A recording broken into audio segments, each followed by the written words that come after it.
पूर्वं नमोभिर्विश्लोकयेतु पथ्येव सूरैः शृण्वन्तु विश्वे अमृतस्य पुत्र आये धामानि दिव्यानि तस्थुः। ओम शांति शांति शांति। आदरणीय सन्यासी महानुभाव, वानप्रस्थी जन, आदर सम्मान की योग्य माताओं, बहनों, बंधुओं, प्रिय ब्रह्मचारियों, हम कल उपासना के संबंध में चर्चा कर रहे थे और उपासना का जो प्रारंभ है हम आंतरिक दृष्टि से करते हैं, लेकिन उसका प्रारंभ हमें बाह्य रूप में करना होता है। तो मैंने आपको 3 परिस्थितियां बताई थी। एक है आंख बंद करके उपासना करना, एक है आंख खोलकर उपासना करना, एक है काम करते हुए उपासना करना। ये बड़ी अटपटी बात लगती है। उपासना तो उपासना का काल होता है, उस समय आप जैसे उपासना करते हैं वैसे ही उपासना होनी चाहिए, किंतु ऐसा है नहीं। मैंने आपसे निवेदन किया था कि आप यात्रा पे जा रहे हो तो जो कुछ आप कर रहे हो सब यात्रा का अंग होता है। क्यों? कि वो यात्रा में सहायक होता है। मनुष्य के पास संपत्ति कुल 2 है, एक उसका स्वास्थ्य और एक उसकी साधना।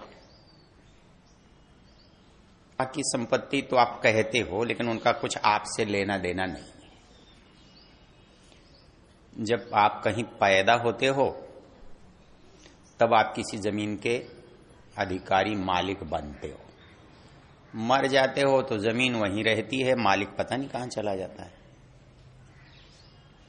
तो आप कहते हो ये मेरा है, वो आपका तो है नहीं।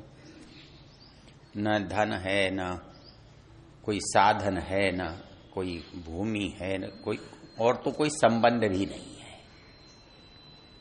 हम जिन संबंधों को अपना बहुत प्रिय समझते हैं, चाहे वो माता है, पिता है, संतान है, पति है, पत्नी है, पुत्र हैं, ये जन्म से प्रारंभ होते हैं और मृत्यु पर समाप्त हो जाते हैं।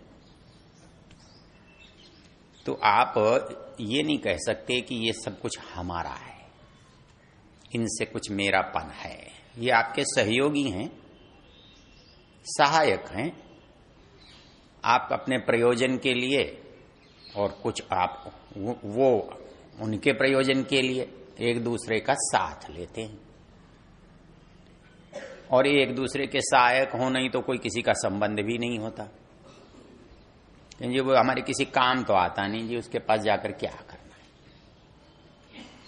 तो इसलिए जो कुछ आपका इस संसार में है वो सहयोगी है, सहायक है, उपयोगी हो सकता है।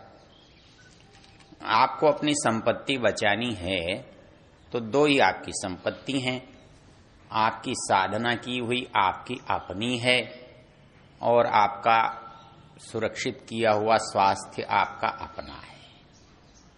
तो शरीर के रूप में स्वास्थ्य आपकी संपत्ति है और आत्मा के रूप में साधना आपकी संपत्ति है। इन दोनों के लिए जो आप प्रयत्न करते हैं वही प्रयत्न आपके लिए लाभदायक है। इन 2 के अतिरिक्त यदि आप किसी के लिए प्रयत्न करते हैं तो वो प्रयत्न आपके व्यर्थ है, वो आपके किसी काम नहीं आने वाले, बिल्कुल अतिरिक्त बोझा होगा।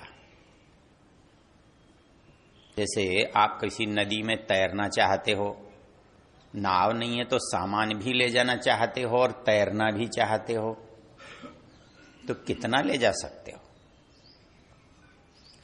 तो वैसे ही यहां पर भी उतना ही ले जा सकते हो जितना आपके काम का है।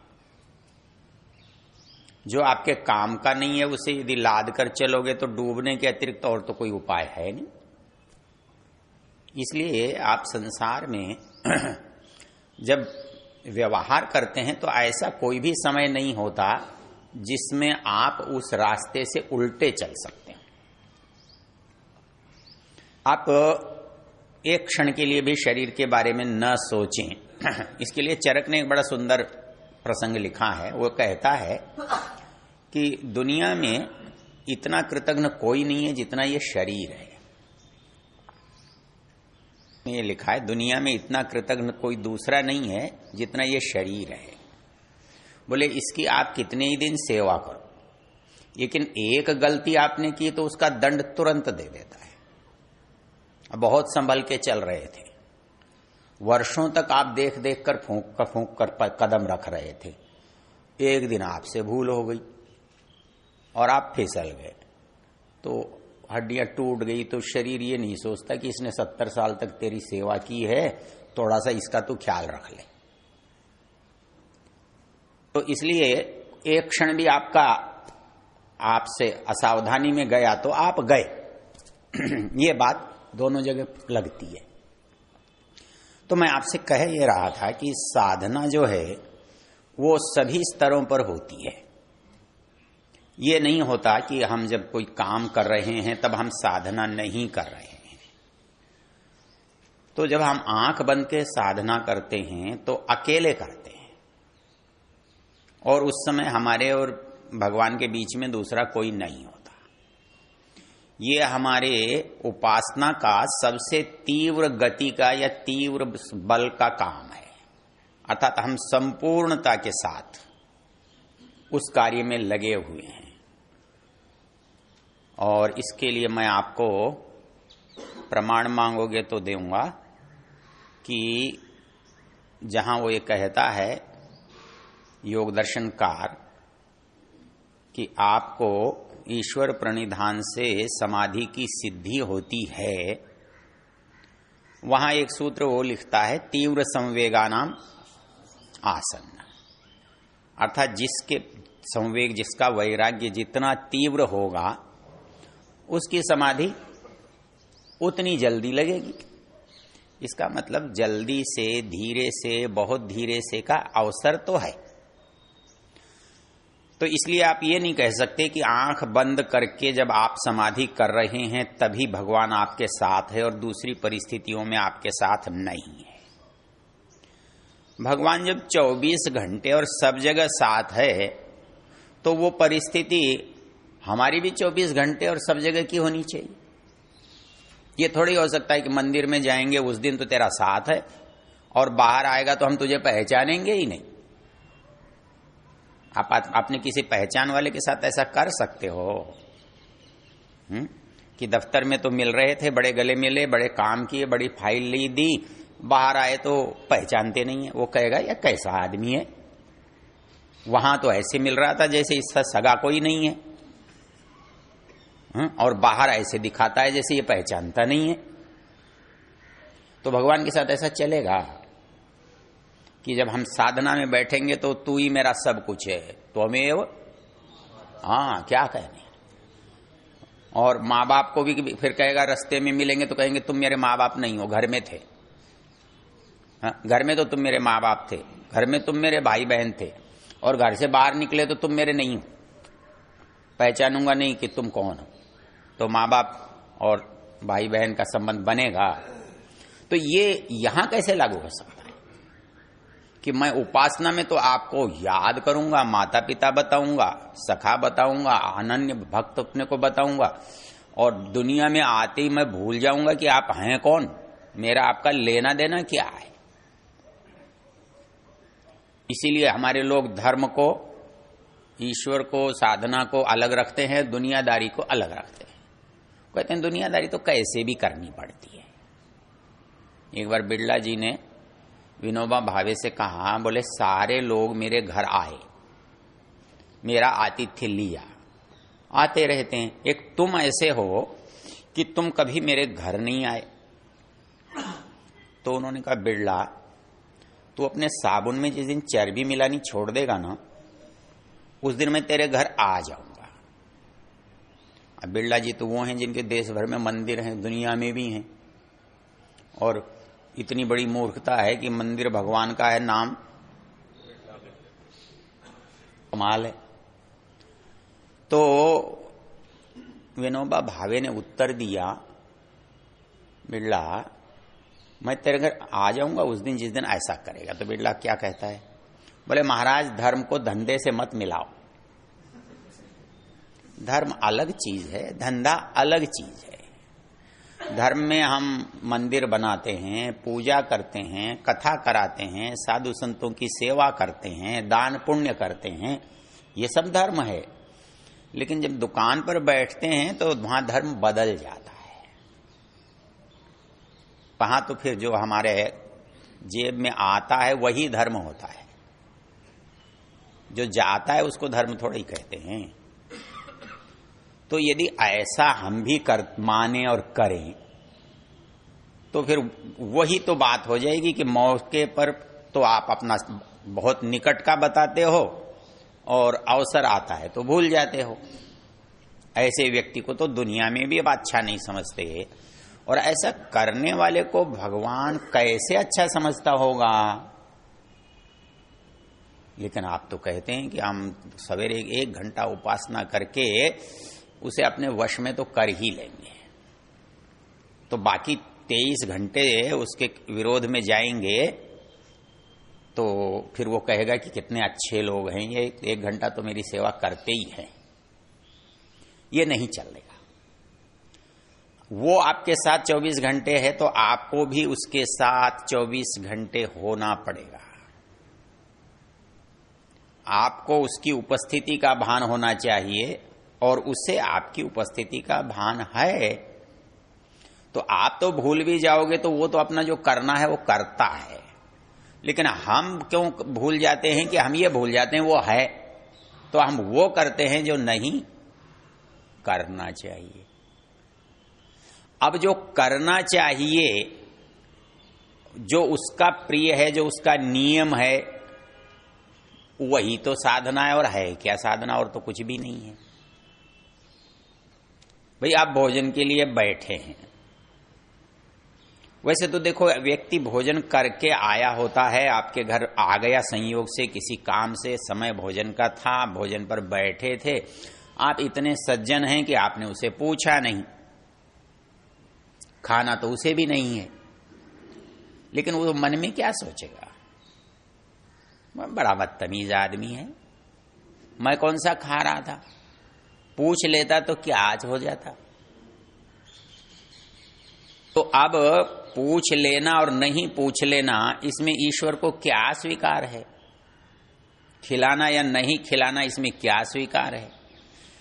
कोई माता पिता ऐसा कर सकता है कि कोई उसका पड़ोसी उसके 2 बच्चों में से एक को बुलाकर खिला दे और दूसरे को धक्का देके बाहर कर दे, और माता पिता कहें कितना अच्छा पड़ोसी है, कह देंगे। तो फिर आप दुनिया में ऐसा करते हुए क्या करोगे?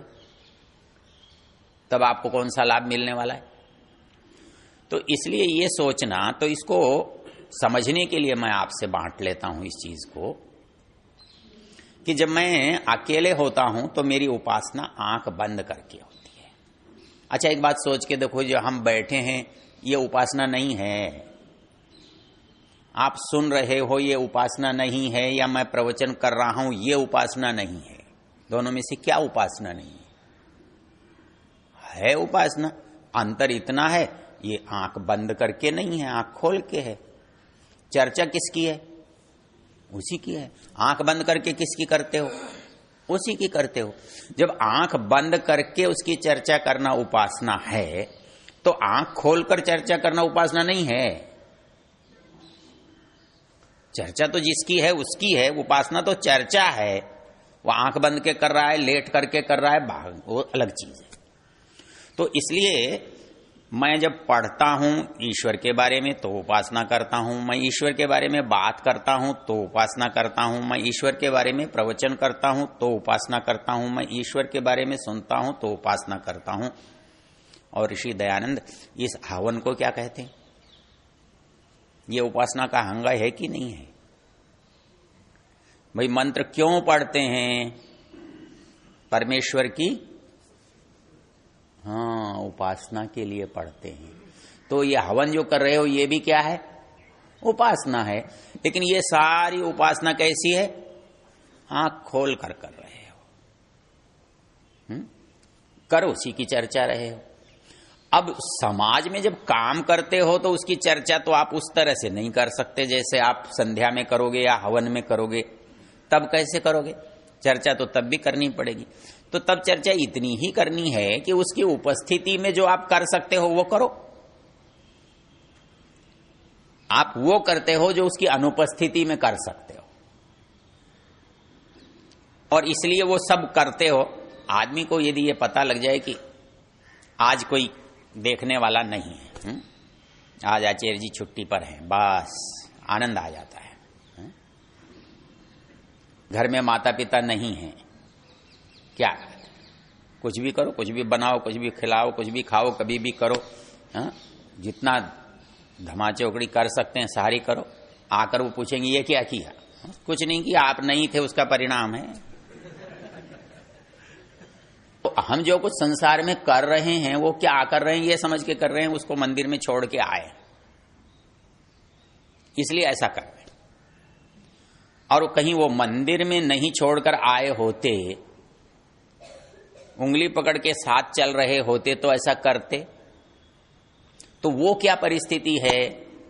तो ऋषि दयानंद ने, जैसा कल मैंने आपको बताया था, वो कहते हैं यम नियम से समाधि का बीज बोया जाता है।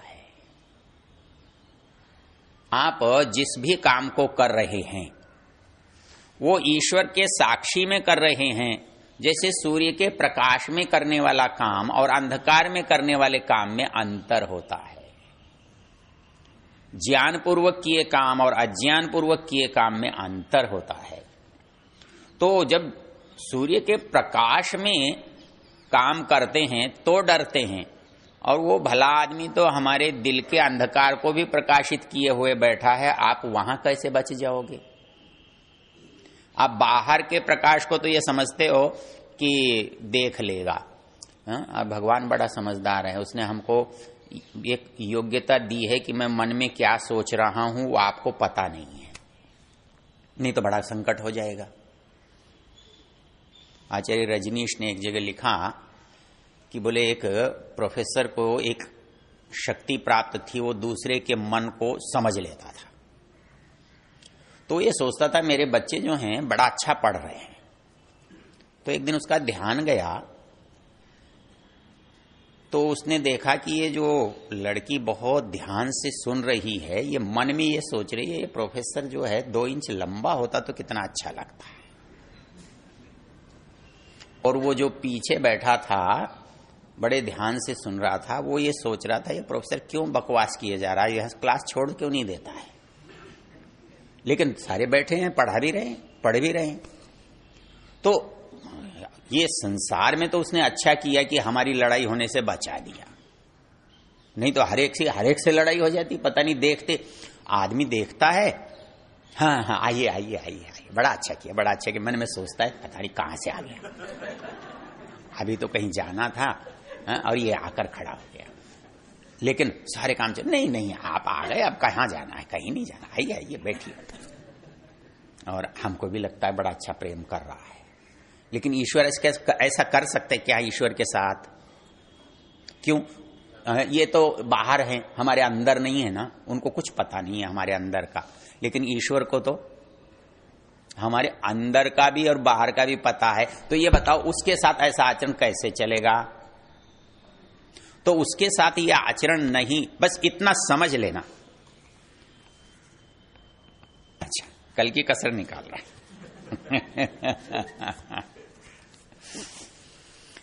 उसका जो हमारा जो आचरण है, ये जो आचरण है, ये अनुभव करना कि हर समय वो है, ये कैसे होगा?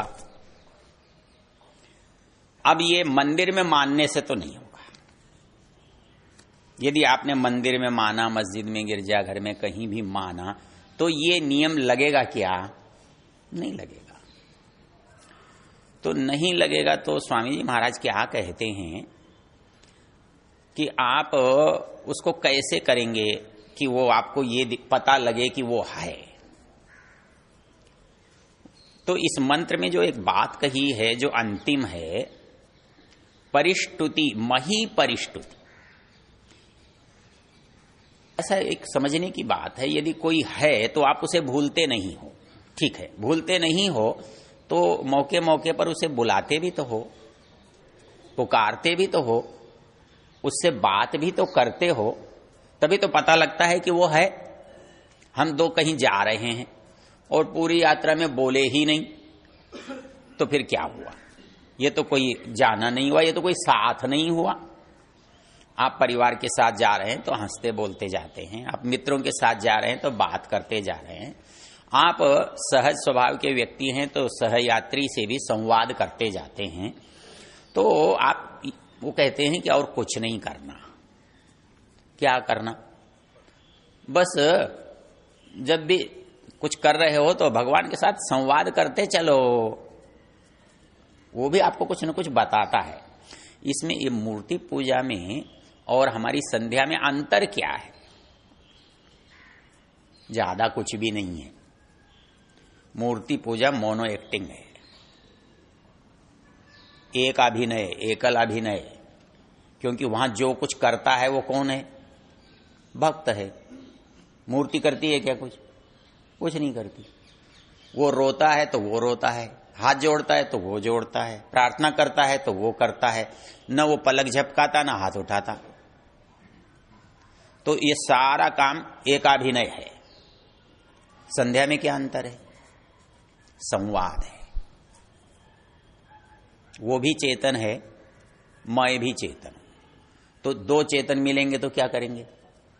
संवाद करेंगे, एक दूसरे से बात करेंगे। और कोई निकट का अच्छा सा परिचित एक शिविरार्थी ने पूछा, ये जो अच्छा लगता है आप बोल रहे हो, ये अच्छा लगता है, कैसे अच्छा लगता है? अरे भाई, अच्छा तो तब लगेगा ना जब आपका उससे परिचय होगा, परिचय में अनुकूलता लगेगी, परिचय से अपनापन होगा। मतलब इस परिचय के बिना प्रीति का संबंध नहीं है। हम, मेरे गुरुजी हिसार में रहते थे, उनका नाम था सत्यदेव वासिष्ठ, हिसार में नहीं, भिवानी में, महम रोड पर। बहुत दिनों बाद मैं आ रहा था हिसार से, तो मेरे मन में वैसे ही आ गया कि गुरुजी से मिल लूं। गुरुजी से मिले हुए वर्षों हो गए थे। अब गुरुजी भी भूल गए कि ये कौन है। अब मुझे तो याद है। मैं अकस्मात बस से उतरा, 2 बजे के लगभग गुरुजी के घर पहुंचा। उन्होंने महम रोड पर बना रखा था। उन्होंने समझा कोई मरीज आया, वो वैद्य थे, तो उन्होंने दूर से कहा अब नहीं देखते हम। अच्छा, मैं कौन सा मरीज था? मैं आगे बढ़ गया। उन्होंने सोचा ये बहरा है, तो उन्होंने जोर से कहा कि भाई कल आना, आज का हमारा समय हो गया। मैं फिर भी आगे बढ़ा तो उन्होंने सोचा ये दुष्ट है। उन्होंने डांट कर मुझे कहा, तब तक मैं उनके नजदीक पहुंच गया था और मुझे लगा कि यदि तू बोला नहीं तो कुछ और दुर्घटना हो सकती है। तो मैंने कहा गुरुजी, मैं अजमेर से धर्मवीर। उन्होंने बड़े मुश्किल से अपने को संयत किया, संभाला। 2 क्षण उनके मेरे बिल्कुल स्तब्ध गए, खड़े खड़े। क्यों? कि आवेश को वापस लेना बड़ा मुश्किल होता है। फिर धीरे से उन्होंने कहा बैठो। तो धूप में एक बेंच पड़ा था, मैं उस पर बैठ गया। थोड़ी देर में वो सामान्य हुए, बोले छाया में बैठो। मैं छाया में बैठ गया। थोड़ी देर में उन्होंने पानी मंगाया, पानी पिया, थोड़ी बात की, फिर उन्होंने शरबत मंगाया, शरबत पिया। खूब हमने बात की, आधा घंटा। फिर चलते समय उन्होंने एक वाक्य बोला मुझे, वो याद करके। बोले देखो, कहीं भी जाओ तो पहले परिचय दो, किसी से भी मिलो तो पहले अपना परिचय दो। अगला वाक्य जो उन्होंने बोला वो कितना महत्वपूर्ण है, परिचय से प्रीति उपजती है। परिचय से दोनों बातें हो सकती हैं, काम का है तो प्रीति उपजेगी, और बेकार का है या नुकसानदेह है तो, ये न्याय दर्शन ने वो लिखा है ना, ज्ञान का फल। ज्ञान का क्या फल है? हान उपादान उपेक्षा बुद्धय फलम। अर्थात जब किसी चीज को हम जानते हैं तो उसके 3 तरह की हम प्रतिक्रिया करते हैं। हान, उसको छोड़ देते हैं, यदि काम का है तो उसे ग्रहण कर लेते हैं, और न काम का है न हमारे लिए नुकसान का है तो हम उसे उपेक्षा कर देते हैं। तो ज्ञान के परिणाम ही 3 हैं। तो आपको जो ये प्रश्न है कि अच्छा लगना ये कैसे होगा, अरे भाई जो काम का होगा तो अच्छा तो लगेगा ही। अपने हरियाणा में एक कहावत है, अरे भाई देखो काम प्यारा होता है चाम नहीं। मतलब घर के आदमी को भी हम प्रेम तब करते हैं जब वो हमारे काम का होता है। तो अब सोचना क्या है कि भगवान आपको अच्छा लगे, भगवान हमें अच्छा लगे, इसके अच्छा लगने का कारण, वैसे अच्छा नहीं लगेगा। वैसे तो मेरे सनातनी को भी अच्छा नहीं लगता। इसको अच्छा तब लगता है जब इस पर कोई मुसीबत पड़ती है। एक बार एक ने पूछा मेरे से कि ईश्वर है। मैंने कहा एक बड़ा सामान्य नियम है, दुनिया में कुछ है तो उसका कुछ उपयोग होगा। दुनिया में ये नहीं हो सकता वस्तु है और उसका उपयोग न हो। भगवान ने कोई भी वस्तु बनाई है अवश्य किसी न किसी काम की होगी, ये अलग बात है मैं जानता हूं या नहीं जानता हूं। किसी का उपयोग मुझे पता है या नहीं पता, ये अलग चीज है। जितना मुझे पता होगा उतना लाभ होगा, और नहीं पता होगा तो मैं हानि में रहूंगा, नहीं लाभ उठा पाऊंगा। तो आप ये सोचो दुनिया में ईश्वर नाम की कोई चीज है तो उसका उपयोग भी होगा। ऐसा हो ही नहीं सकता कि ईश्वर हो और उसका उपयोग न हो। इसका उदाहरण, उसके लिए मैंने उसे कहा एक बात बताओ कि कैसे पता लगेगा कि इसका उपयोग है। बहुत आसान है, जब आवश्यकता होगी तो वस्तु का स्मरण आएगा। जब आवश्यकता होगी, जिस वस्तु की आवश्यकता होगी उस वस्तु का उस समय, हम सारी वस्तुओं को तो पहाड़े की तरह पढ़ते नहीं है। हमारे इतने बच्चे हैं, इतने शिवरार्थी हैं, इतने लोग हैं, तो हर समय हर एक का नाम थोड़ा ही पुकारते हैं।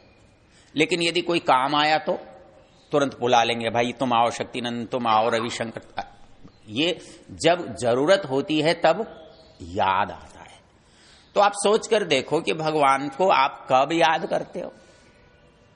खाने के समय याद करते हो, पीने के समय याद करते हो, सोने के समय याद करते हो। कि जैसे सोते हैं तकिया नहीं मिला तो यूं सोचो भगवान तकिए की जगह आ जाए। भाई कहीं जरूरत होगी तो वही याद आएगा ना। सोएंगे तो बिस्तर याद आएगा, तकिया याद आएगा, प्यास लगेगी तो पानी याद आएगा, और भोजन की भूख लगी है तो भोजन की याद आएगी। अब आजकल से थोड़ी सर्दी होने लगी तो लोग चादरें ढूंढने लग गए। भाई जिसकी आवश्यकता होती है उसका स्मरण आता है। तो बड़ा सीधा सा सिद्धांत है, ईश्वर नाम की कोई वस्तु दुनिया में है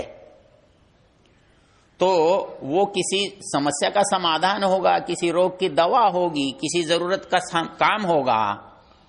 तो आप ये सोचो कि वो कौन सी आवश्यकता है, कौन सी जरूरत है, कौन सी समस्या है। जैसे भोजन भूख में याद आता है, पानी प्यास में याद आता है, गर्मी सर्दी में कपड़ा याद, छाया याद आती है, बीमारी में औषध याद आती है, मुसीबत में माँ बाप याद आते हैं, सहायक याद आते हैं। तो कुछ तो ऐसा होगा जब वो भी भला भाई याद आ जाता होगा।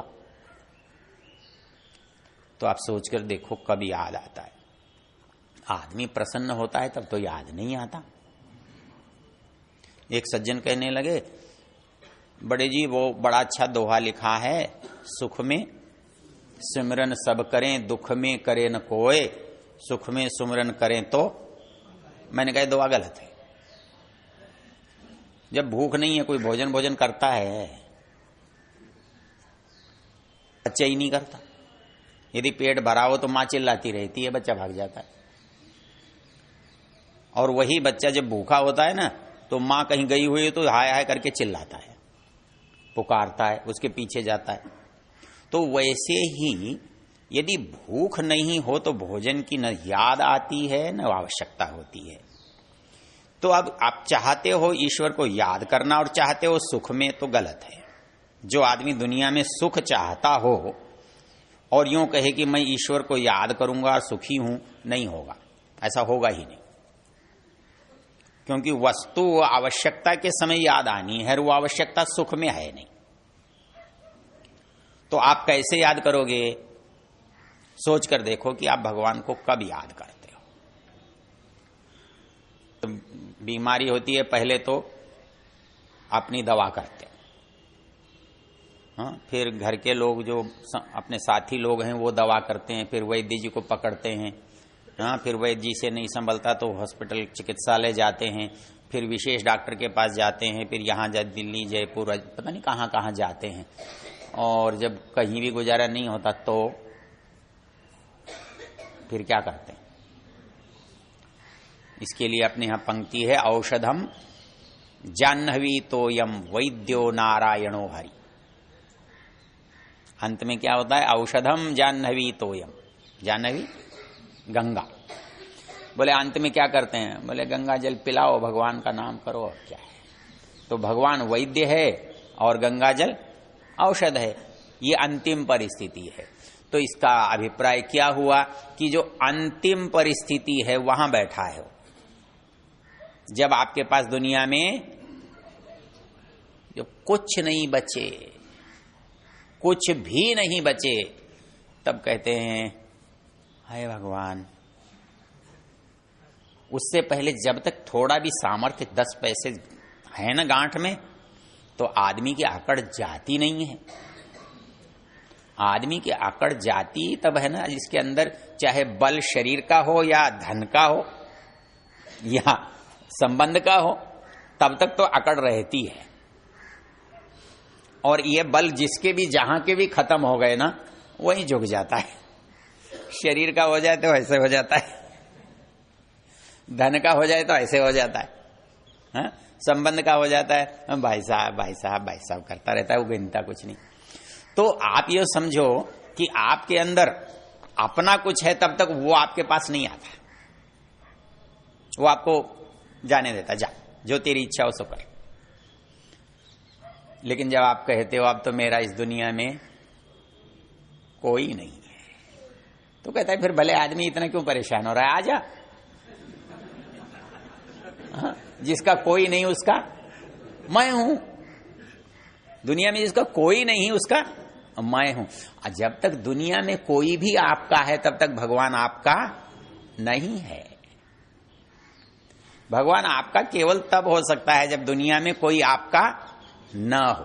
फिर कहेंगे कि दुनिया से संबंध, अरे ये भगवान के हैं इसलिए, आपके हैं इसलिए नहीं। मतलब चिंतन की बात क्या है कि आप ये समझते हैं ये मेरे हैं इसलिए इनसे मेरा संबंध होना चाहिए, नहीं। ये भगवान के हैं, मैं भी भगवान का हूं इसलिए संबंध होना चाहिए। तो मुझे फिर वैसा ही संबंध होगा जैसा भगवान चाहता है। अब मैं संबंध कैसा बनाता हूं? जैसा मैं चाहता हूं,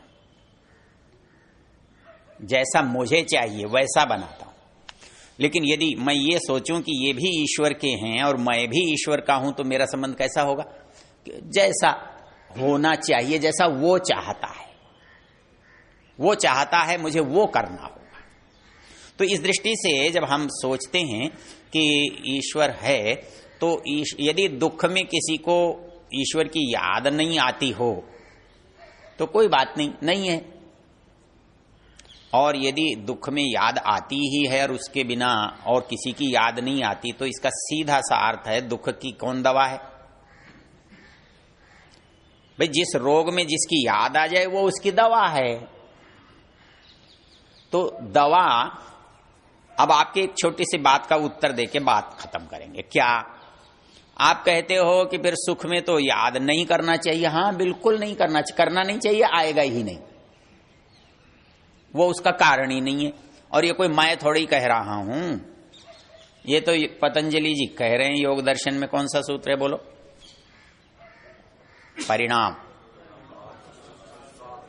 परिणाम ताप संस्कार गुण वृत्ति विरोधाच सर्वमेव दुखम विवेकिनः। आदमी जब तक संसार में दुख का अनुभव नहीं करेगा तब तक उसकी प्रवृत्ति परमेश्वर के प्रति नहीं होगी।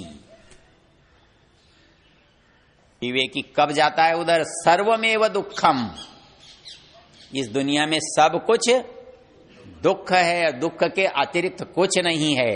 फिर दुख की दवा, इसलिए हम जब उसको याद करें तो कब याद करेंगे? दुख का अनुभव लगेगा, दुख का डर लगेगा। दुख नहीं है तो भी आने का भय, दुख के आने का भय तो है ना। दरवाजे बंद करके बैठते हो, सामने चोर थोड़ा ही है, चोर के आने का भय, ये भय भी कम दुख नहीं है, ये भी काफी बड़ा दुख है, ये आपके पास हो सकता है। तो इस दृष्टि से एक छोटी सी जो बात मैंने आज आपसे कही वो ये कि उपासना अकेले भी होती है, उपासना परिजनों के साथ, भक्तों के साथ, साथियों के साथ, शिष्यों के साथ, गुरुजनों के साथ भी होती है, और दुकान, खेती, मजदूरी करते भी होती है। उसको हम यम नियमों के माध्यम से करते हैं। जब सब मिलकर करते हैं तो स्वाध्याय, प्रवचन, यज्ञ, संध्या, हवन के माध्यम से करते हैं, और अकेले करते हैं तो साधना के माध्यम से करते हैं। और वो जब हमें सहायक लगता है, अनुकूल लगता है, तो अच्छा लगता है, और जो अच्छा लगने लगता है हम उसकी उपासना करते ही हैं। धन्यवाद।